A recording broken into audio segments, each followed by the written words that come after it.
آپ کو نہیں پتا کہ پہچان بدل لی تو آپ جاتی ہے. سمجھتے کیوں نہیں ان لوگوں کو؟ اگر مجھے کوئی قتل کر دے تو میرا حق اس کو معاف ہے. تو اتنی مسجدیں کیوں بنا رہے ہیں؟ ان پیسوں سے کچھ اور کر لیں. میں نے مارے کھائی یار الحمدللہ دین کی خاطر. اس میں بھی اے سی لگا ہوا ہے. عرب دنیا کی مثال، میں پاکستان کا واقعہ میں بیان کر رہا ہوں. مسلمانوں کی بات تو میں کریں آپ گے نا یار. ایک طرف تو آپ مدنی چل پر اخلاقیات کی بات کرتے ہیں، اچھی باتیں کرتے ہیں، اور آپ ہی کے چاہنے والے کسی بھی جناب اعتراض کرنے والے کو تو دو چار کر دیتے ہیں. میرا مولانا بیچارہ خالی ہوا کھائے. وہ بھی سوال بڑا ڈائریکٹ سا ہے، لیکن چلیں غلط فہمیاں اب تو دور کرنے سارے بیٹھے سوال ہیں. آپ نے انڈائریکٹ کیے نا. یہ اے سی سلو کر دیں، فین اس کے.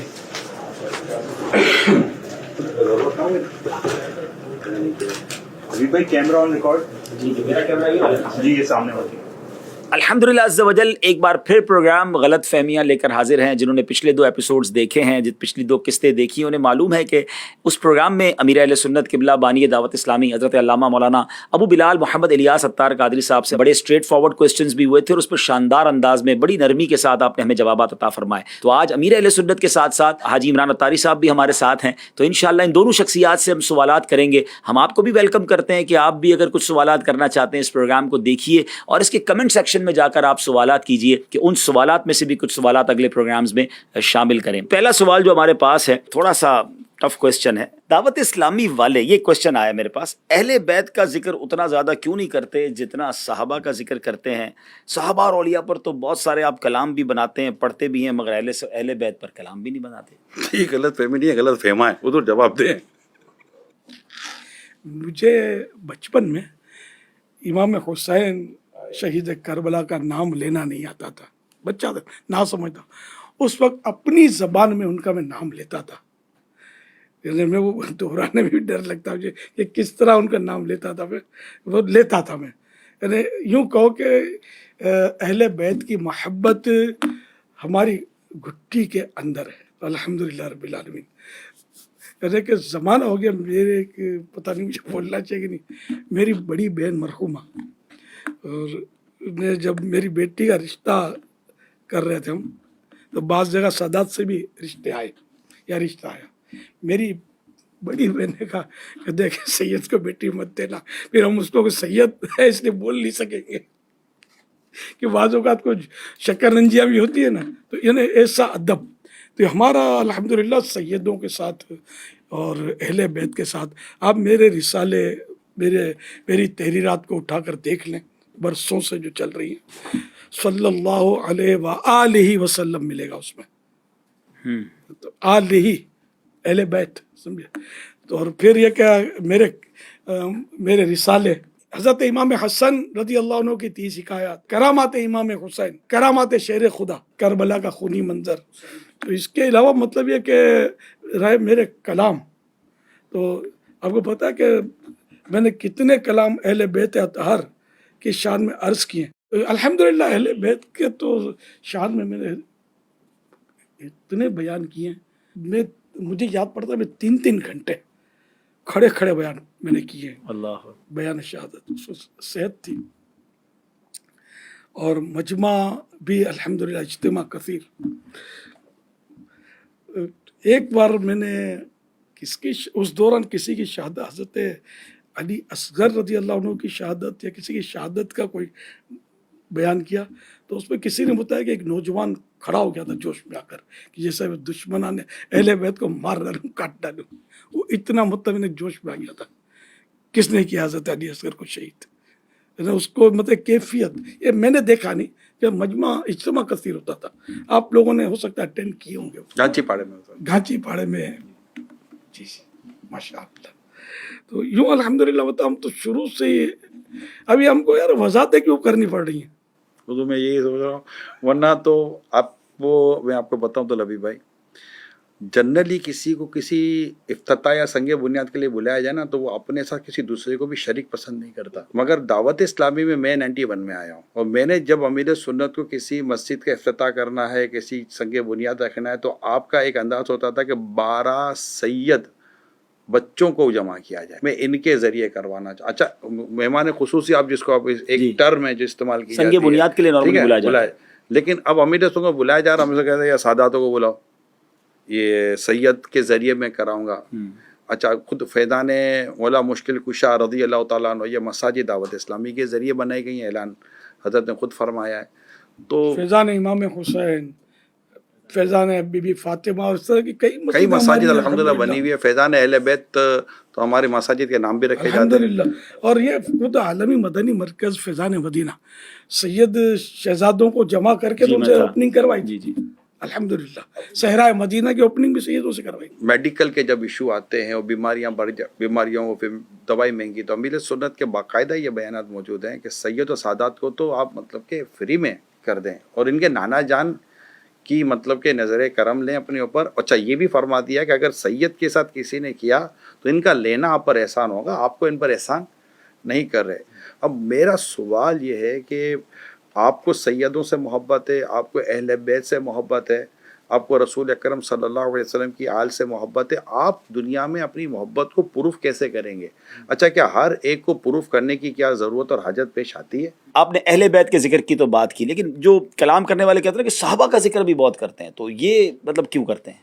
اصل وہ سوال اہل بیت اطہار کے بارے میں تھا.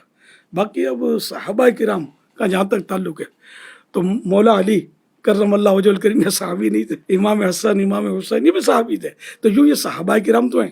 اور اس کے علاوہ مطلب یہ ہے کہ ہم تو سارے صحابہ کا ذکر خیر کرتے ہیں. جب ان کا کوئی ٹاپک چلے گا تو پھر انشاءاللہ دیکھ لیجیے گا آپ، ورنہ ویب سائٹ پر آپ دیکھ لیجیے صحابہ کرام کے تعلق سے. پھر میرے رسالے بھی موجود ہیں اللہ کی رحمت سے صحابہ کرام کے آپ کو تعلق سے. صحابہ سے ہم بھی تو صحابہ اہل بیت دونوں کو مانتے ہیں، دونوں میں مطلب ہم الگ نہیں چلتے الحمدللہ. حضرت امام اہل سنت مولانا شاہ امام محمد رضا خان رحمۃ اللہ علیہ فرماتے ہیں اہل سنت کا ہے بیڑا پار اصحاب حضور، نجم ہے اور ناؤ ہے عطرت رسول اللہ کی. اب چلتے ہیں اگلے سوال کی طرف. دیکھیں اب یہ سوال دونوں شخصیات سے ہے، ٹھیک ہے نا. آپ دونوں کے ماشاءاللہ پیجز بھی بنے ہوئے ہیں اور آپ سوشل میڈیا پر بھی ہیں اور دنیا آپ کو سنتی بھی ہے. لیکن دیکھیں سوشل میڈیا ایک اس حوالے سے عجیب پلیٹ فارم بھی ہے کہ لوگ آپ کی تعریف بھی اس پہ کر سکتے ہیں، کمنٹ سیکشن کھلا ہوتا ہے، آپ کے خلاف بھی بول سکتے ہیں. سوال یہ ہے کہ جناب جہاں تک تو آپ کی تعریف ہو رہی ہے ٹھیک ہے، جہاں کسی نے آپ کے بارے میں کوئی مائنس پوائنٹ کیا، آپ کی شخصیت کو ہٹ کیا، تو آپ کے چاہنے والے، آپ کے فالوورز اس بندے کا حال کرتے ہیں. ایک طرف تو آپ مدنی چل پر اخلاقیات کی بات کرتے ہیں، اچھی باتیں کرتے ہیں، اور آپ ہی کے چاہنے والے کسی بھی جناب اعتراض کرنے والے کو تو دو چار کر دیتے ہیں اس کے ساتھ. اخلاق سے گری بات کرنے والوں کو پہلے یہ تو پروف کرے کہ یہ ہمارے ماننے والے ہیں. اچھا نہیں وہ نام لکھا ہوتا ہے، اتاری لکھا نام ہوتا ہے. تو اس میں تو ہو سکتا ہے کہ کوئی عورت پیچھے اور مرد کے نام سے آپ تو سوشل میڈیا کو جانتے ہیں کہ آپ کو سوشل میڈیا کا اتنا تصویر نہیں لگی ہوتی ہے پتا. حضرت اس پہ امام والے کی. آپ کو نہیں پتا کہ یہاں تصویر لگ جاتی ہے، آپ کو نہیں پتا یہاں نام آ جاتا ہے، آپ کو نہیں پتا کہ پہچان بدل لی تو آپ جاتی ہے. سمجھاتے کیوں نہیں ان لوگوں کو؟ بالکل امیل سنت کی ویڈیوز موجود ہیں. رہی بات جو برا بھلا کہتے ان کی، اول تو ان کو بھی عقل کے ناخن لینے چاہیے. کون سا عقل مند آدمی کہے گا کہ یہ صحیح کام کر رہا ہے؟ دیکھیں اب ایک نارمل پڑھا لکھا آدمی ہے، وہ دونوں کمنٹس پڑھ رہا ہے، یار لکھنے والا تو غلط ہے، بدتمیزی کر رہا ہے حضرت کے ساتھ، لیکن حضرت کے چاہنے والے اس کو جس زبان میں رپلائی دے رہے ہیں، تو یہ تعلیمات کیسی ہیں؟ یہ بتائیے کہ ہمیں ہماری اس پوری ویڈیو کو لائک کرنے والوں کی تعداد 25,000 ہے. ٹھیک ہے، غلط لکھنے والے کی تعداد 2 ہے. ٹھیک ہے. ٹھیک ہے، ان کو اس غلط کو جو غلط رپلائی ہو رہا ہے اب وہ دو چار اس کی لوگ، تعداد کتنی ہے؟ 2 4 5 یہ 25,000 جو خاموش بیٹھے ہوئے ہیں، یہ کس کی تربیت ہے؟ ہاں یہ بات تو ٹھیک ہے، یہ تو حضرت کے چاہنے والے ہیں، آپ کے فالوورز ہیں. بھائی جو ماشاء اللہ سبحان اللہ کیا بات ہے، آئی لو یو، دل بنا دیا، گردہ بنا دیا، یہ بنا دیا، وہ بنا دیا، انگوٹھے بنا دی، گڈ لکھ دیا، جیسا بس ہے ایسا نہیں کوئی، یہ سب لکھ دیا.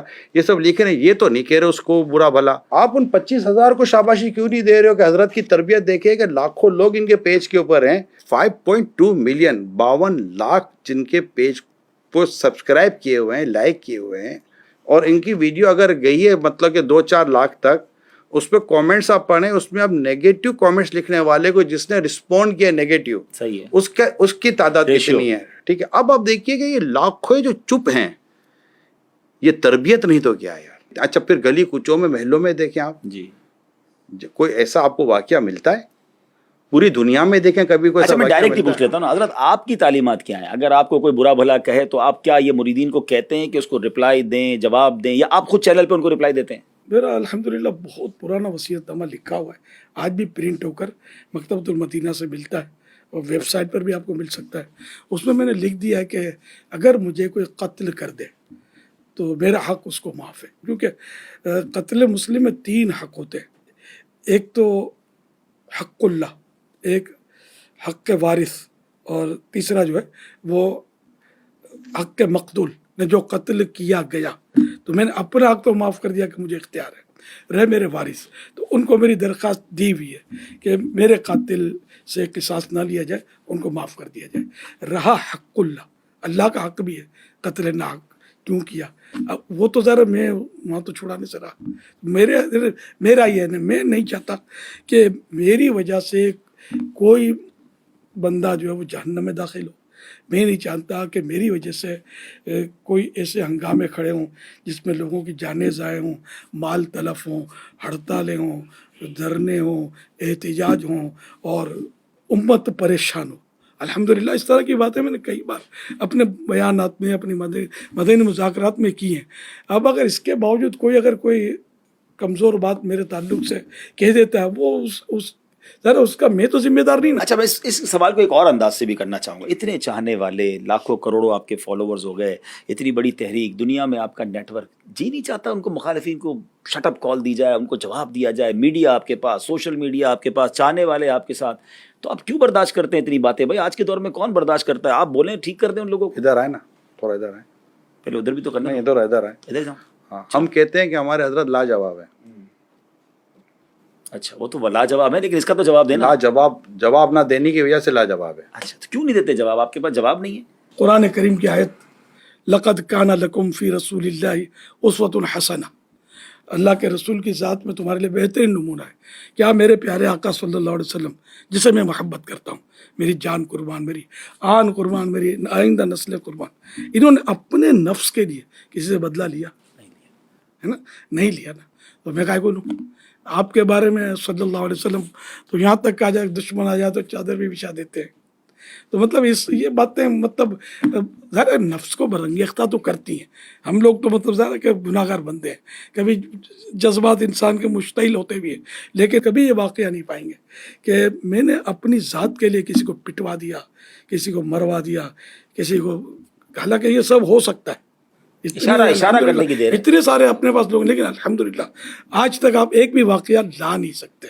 الحمدللہ میری زندگی آپ کے سامنے ہے، اللہ کی رحمت سے۔ آپ تو بچپن سے مجھے دیکھتے ہیں، میں نے کس سے یار لڑائی کی، حالانکہ لیکن یہ گالیاں میں نے مارے کھائی ہیں یار الحمدللہ دین کی خاطر، لیکن آپ بتائیے، مجھے آفرے بھی ہوئی ہیں کہ ہم یوں کر دیں، میں نے یار کس کو بھیجا یار؟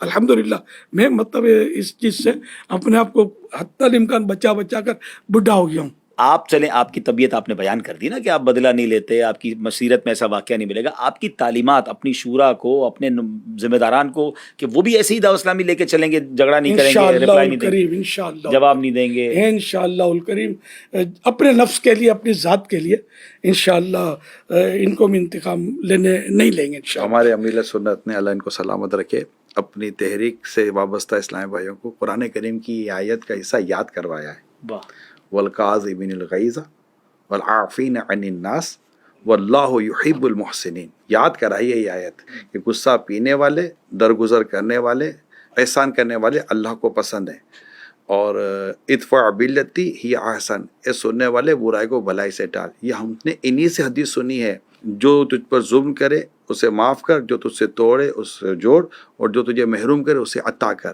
یہ ان سے ہی ہم نے روایتیں اس طرح کی سنی۔ انہوں نے دعوت اسلامی کو، اسلامی بھائیوں کو، اسلامی بہنوں کو، ہمارے جو بچے ہیں نا، ان کو، طلباء کو، سب کو یہ تعلیم، یہ تربیت گھول گھول کر پلائی ہے، گھول گھول کر پلائی، حقوق العباد کے تعلق سے پلائی ہے۔ اللہ پاک نے چاہا پیارے حبیب کے صدقے میں ان کی اس تعلیمات کا اثر رہے گا۔ جناب اب چلتے ہیں اگلے سوال کی طرف، اور حضرت سے سوال یہ ہے حضور کہ دنیا اپنے کاموں کو اسمارٹ بنا کر بہت تیزی سے ترقی کر رہی ہے، تو کیا آپ لوگوں کو اسمارٹ دین بھی سکھا رہے ہیں جس میں عمل کم کرنا پڑے اور بندہ جنت میں جلدی چلا جائے؟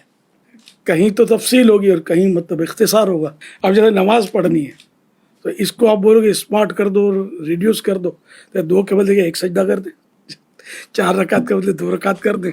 وہ جتنا شریعت نے حکم دیا ہے اتنی قراءت بھی کرنی ہوگی، جتنا اسلام نے تسبیحات پڑھنے